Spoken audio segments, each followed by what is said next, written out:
আপনারা দেখছেন টিভি সকাল ইউটিউব চ্যানেল।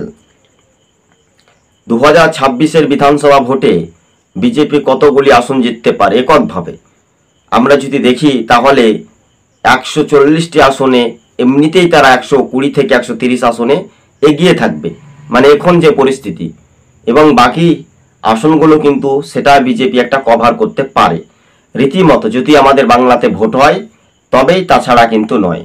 এই রাজ্যের শাসক দল তৃণমূলকে হারাতেই ভোটারদেরকে ঐক্যবদ্ধ হতে হবে।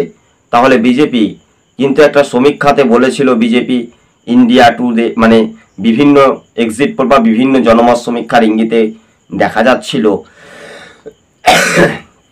160 থেকে 162টি আসন পাওয়ার সম্ভাবনা বিজেপির, এমনটাই খবরের ইঙ্গিত দেখা যাচ্ছে।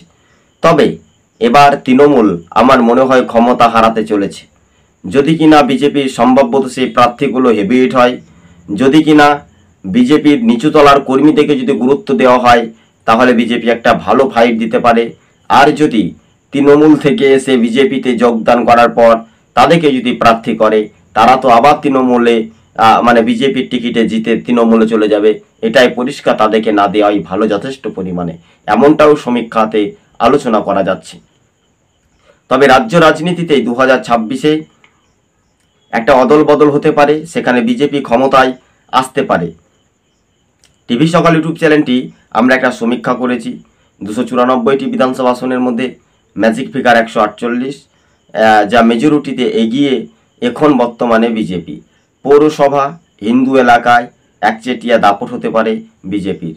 সম্ভবত বিজেপির প্রার্থী তালিকা আগামী দিন থেকে কিন্তু একটা বাছাইয়ের ইঙ্গিত, নিচুতলার কর্মীদের কতটা গুরুত্ব পাচ্ছে ভারতীয় জনতা পার্টি হেভিওয়েট কেন্দ্রীয় এবং